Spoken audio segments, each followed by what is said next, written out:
Welcome, ladies and gentlemen, into the studios today. Miss Frances Purvis. And Miss Frances, thank you for joining us in the studio today.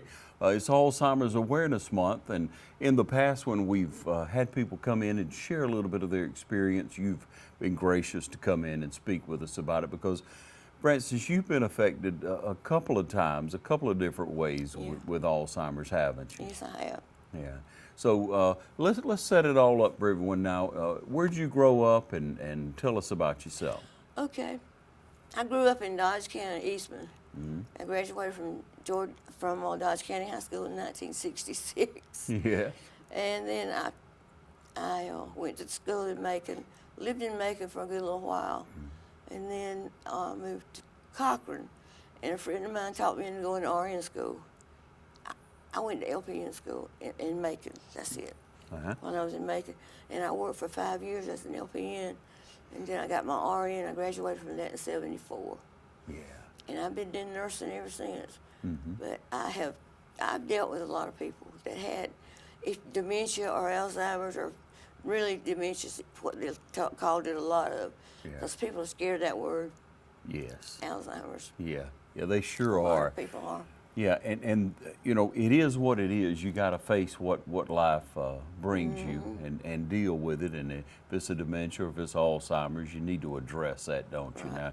Now you've let's talk now. You when you came to Dublin, once you went RN, you went to work at the VA. You met your husband. I did. That's about the best thing I got from the VA. My husband, What was his name? Bennett Purvis. Bennett Purvis. Bennett Franklin Purvis. All right, and you two were blessed with how many boys? We had 5 boys. 5. He had 3 from a previous marriage. I had 1, and then we had 1 together. Awesome. So, All right. 5 boys. They are good. They're really good kids. Yeah, and you all enjoyed a lot of things in life together, didn't you, Frances? We did. We go on trips. At least a couple of times a year we would go on trips. We go like for my birthday month and for his birthday month usually, February and October. Yeah. And we went to Pigeon Forge a lot. We both liked that up there Man, a that's a lot. nice place to go to, isn't it? And I didn't get tired of it. I could go every year. It wouldn't bother me. I loved it. Yeah. Well, Miss Frances, now you carrying a Georgia bag. You love the dogs too, don't you? Yeah. You folks had season passes for a while, We didn't did you? when the kids were younger at home, and we decided that would be a good thing to keep the family together, you know, Yeah. to go to that, because all the boys liked dogs. All the boys liked football. And after they started leaving home and getting grown, we just decided we didn't want to keep them. We'd rather just watch it on TV. Yeah. So we gave up our season passes. Yeah. Yeah. But we had them for like 5 years, I think. Enjoyable time, I'm sure. Go Dogs. So if we look at, you know, the effect of Alzheimer's in your life, now, you and your husband married, and then how many years were y'all married? About how many, Frances, when you found out that his mother had Alzheimer's? Oh, about 10 years. Yeah. Yeah. And then tell us about how that went and how you all dealt with that. She lived in Warner Robins, and we were in Dublin. She only had 2 sons, and her other son's a preacher. And he had a hard time coming down to check on her, so we'd check on her at least once a week. Go up there and take her out to eat on Sunday, or just whatever we could do for her. Then it got to where she's trying to cook and burning stuff on the stove. And we said, oh my goodness, we got to find you somewhere to go.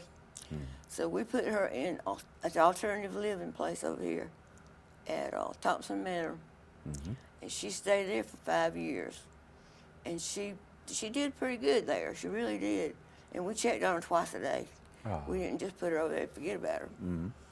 But it was at the point where I couldn't handle work and keeping her at home. You know, I had to work. I needed to work. Yes. And I couldn't take care of her at home. Yeah. Then it got to the point where she was above their level of care, so we had to put her in Shamrock. And she stayed in Shamrock about 10 years. And of course, we checked on her every day. Yes. We were out there for her. And then my husband comes down with it. I thought I was through with Alzheimer's. Yeah. Then he comes down with it. But I'm telling you, it's been a long trip. Yeah. And so I'm assuming that everyone's different in how the Yeah. disease progresses on them. It is. How was his mother different than he was? She didn't remember him. She didn't remember anybody at times, and then sometimes her mind would be clear. And she really didn't put much of a fight up whenever we moved her down here, because, you know, I mean, she'd always been in that house by herself. Her husband passed away many years ago, so she had lived alone for a long, long, long time. So was it difficult to make that transition? Was it difficult to move her, or for your husband? I think it was better. After we moved her, it was easier on both of us because we didn't have so far to go to check on her, to take care of her. Yeah. So you have to make tough decisions, don't you? And you've got to analyze it, don't you, Francis? Yeah. And make the wisest decision for everyone. Right. Yeah. And look out for that loved one. You know, many people don't want to take the home away from them. They don't want to take the car away from them. But if you know it's the wisest thing to do, You have to do it. yeah, you have to do it. Now being an RN, being in the profession, you worked at the VA, you worked in home health, you dealt with a lot of people.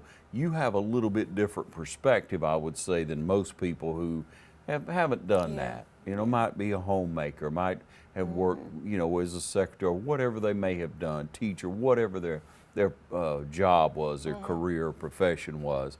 But when you approached it, and then your husband got Alzheimer's, gosh, how did you feel about that, Francis? I tell you what, it really hurt me. It hit me hard. But you know, we married for better or for worse, and sickness ain't an help. So I was going to take care of him. I wasn't going to put him away anywhere. Yeah. So I did look after him. But he wanted to continue working. He was one of these that retired from the VA, but he wanted to work somewhere else. He worked in several other places around town, and he worked at Shamrock Nursing Home. And that's where we wound up putting him later on. No, I'm sorry. We did not put him there. I kept him at home. He worked there, and they were really good to him and all that. But Yeah, and so in developing that, what things do people have to kind of look for? What were some of like his first symptoms? How did you know? well, it starts off with forgetfulness, but you know, we all had a little bit of that. We have it this morning, don't we, friends? Yeah, we do. Yeah. But it got to the point where he couldn't hold down a job. He was in charge of clients out there at Shamrock, and he'd lose all of his paperwork, couldn't find it anywhere. And so he finally had just quit. Yeah. And driving a car, oh, did we have some problems with him giving up those keys. He did not want to, but he finally did. But I got him in with a doctor in Macon, a psychiatrist in Macon. That was the best thing I could ever have done. He was a lifesaver for me and him. Now tell me about that. How would a psychiatrist apply? He lets him talk. That's one thing. He lets him talk, get things out. But he gave us some medication to help him sleep at night and some to kind of control his movements and everything. Because he didn't know who I was a lot of times. Yeah. And one day, I kept him at home now until he passed away. But one day I walked in there, and I had really had a tough day that day. I was a little short with him, and I know I was. Yeah.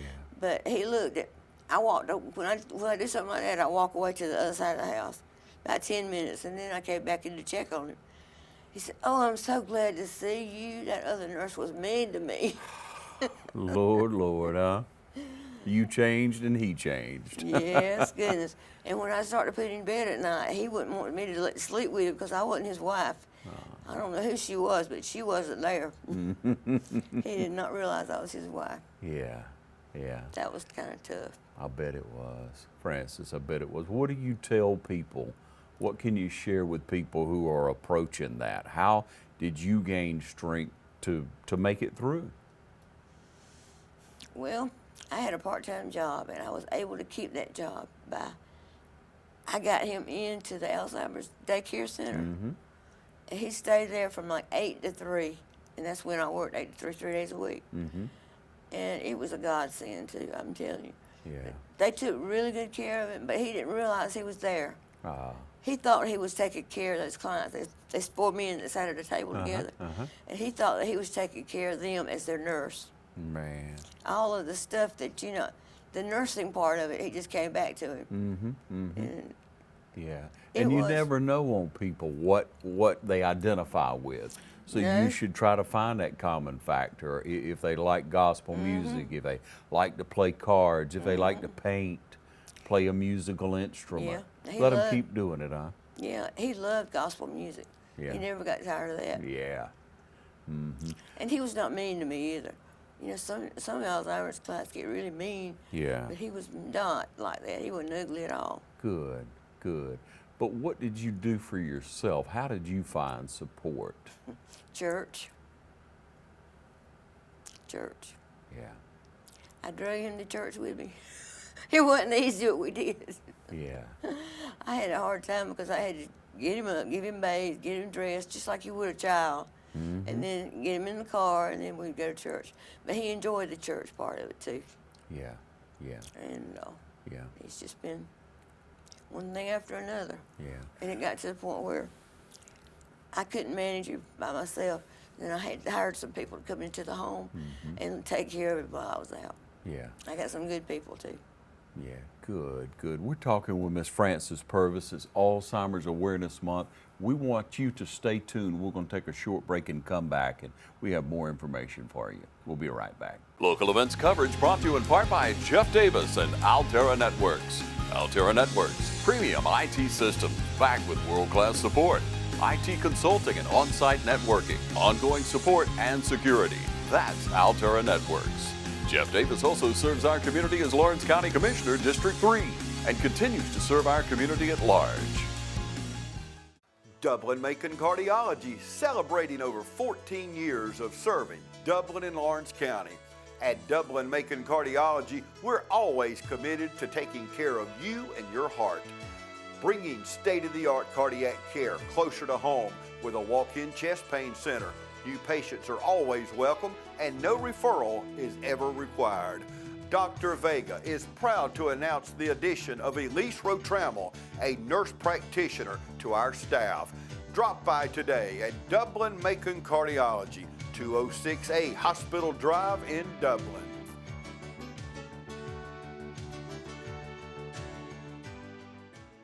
Okay, now, Miss Frances, you say you turned to church. You had a good church family. Yeah. Support or a support group is very important in a situation like that, isn't it? It is, and the people that I work with are wonderful, I'm telling you. If something happened and I couldn't get back in time to pick him up at the lighthouse, one of them would go pick him up and bring him to rescue until I got there. Yeah. And in nursing, you never know what might happen, so. And there were several times when I couldn't get back in time to get him. Yeah. But they were excellent support. They really were. Yeah. Well, being in that field of caring, of taking care of others, that really lended to your benefit. Of course, it did. Yeah, it did. That's wonderful. And what a lesson that'll be for others, for people who are working and they have a loved one. They have someone that they work with, and they have a loved one that has lost someone, or that is in a way you're losing them, aren't you, Frances? Yeah, because sometimes they're totally different people from what they are, what you had remembered them as. My son made a statement the other day, my youngest son. He said the worst part of it for him was watching his dad go through that, and day by day, and he wasn't his dad anymore, but he was his dad. Yeah. And that's the way it was. A lot of the other kids lived out of town, so they didn't come down and see it as often as I did. I had to have surgery on my knee in 2011. I was in Columbus at the hospital. He had to go with me. He just insisted on going with me. And at night, that first night, he went crazy. He went absolutely nuts. He was going to go home. So I had to call the boys to come over and stay with him at the hospital to take care of him so I could get better. Yeah. It's been exciting. It's been a lot going on with us. Yeah. And I miss him a lot, but I wouldn't want to bring him back like he was. Yeah. And how long did he suffer with it? I think from 2010 when he really started getting the first effects of it, and he died in December of 2014. Yeah, So, yeah. You never know how long a person will live with Alzheimer's, do you? because my mother-in-law she lived at least 10 years with it, if not more, probably 15. Yeah, yeah. What do you tell people? What could you share with people to encourage them on this, Francis? That if they are approaching it, what should they do? They need to take some time for themselves, because if you have it 24/7, it really takes too much out of you. You need a break. You need to be able to do something else. If nothing but just going to the mall and walking, you need to get away for a little while.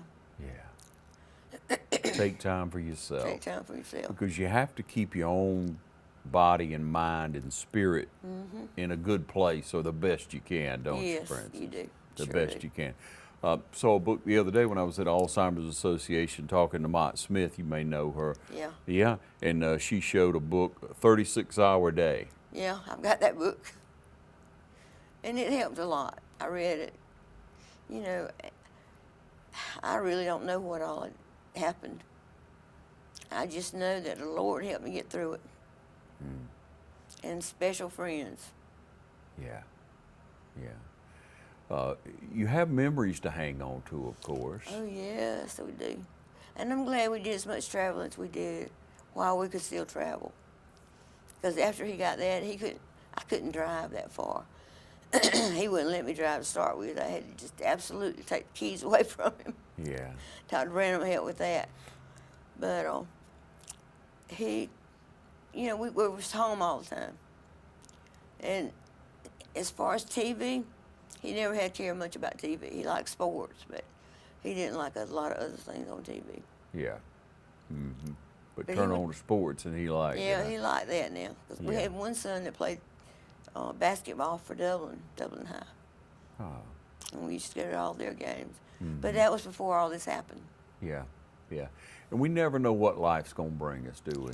No, we don't. We don't. Just have to take it as it comes. And know that, again, the support, ladies and gentlemen, that's what you have to You have. do. You can't do it by yourself. You really can't. So we have a great new support group that's coming through Alzheimer's Association. We're going to be letting you know about in days and weeks to come. Those people are being trained, the leaders of the support group. You need that in the community. If do. you can help, we invite you to help. Are you familiar with the Alzheimer's Walk that comes up in November each year? And we're putting together teams locally for that, for the Alzheimer's Association. Research can bring huge benefits to helping people in the future. And that's what we need. And we need people like you, Ms. Francis, to be able to share and encourage others. If someone's dealing with it, could they call you and speak with you? Would you be willing to talk to them, maybe help them through? Sure, I'd be glad to. What's your phone number then? It is 478-272-7970. Okay. Well, we appreciate that very much because, as we say, support's important, and having never been there and then facing it, especially without, the background that you had, is very tough Yeah, for many it is. people. Yeah. We thank you so much, Miss Francis, and we wish you well. You still going to church, right? Mm-hmm. What church you go to? To New Bethel Baptist Church. Wonderful. Yeah. We were at First Baptist when all that happened. But we moved back to the county, and that was his home church. Yeah. So that's where I am still. So, Miss Francis, you have a letter you have in preparing for today. Your son wrote a letter, wrote what he would say about the disease. Will you share that with us? I will. This is from my youngest son, Jeffrey Purvis. He wrote this out for me. Alzheimer's is a hard thing to deal with. It could take a person that you've known for your whole life and transform the patient's personality into someone you don't even know. It is exhausting from the caregiver's perspective. There are days when you can never seem to find any time for yourself. And I'll explain in a moment why that's very important. There are some good days that almost make you forget about the bad, And that's why some people don't understand when you try to talk about the bad, because they don't see all that you see as the primary caregiver. When they only come around every so often, they don't realize how much the disease is progressing. Being a caregiver is a full-time job. Some may think it sounds foolish, but it's anything but foolish to try to balance your work life, your home life, and time for yourself. Primary caregiver in many situations is a spouse. So it's like there's no separation of home and work. It's a constant burden. Now that may sound terrible when I say that, but of course it's a labor of love. That's why we are attempting to raise awareness and give insight on the issues from a perspective to stress the importance of support groups and community resources that are available to caregivers. All right. Lord bless you. Yeah, thank you for joining us. You are welcome. All right, and thank you for joining us. Alzheimer's Awareness Month. Reach out to people around you, share with them. Thank you for joining us right here on TV 35.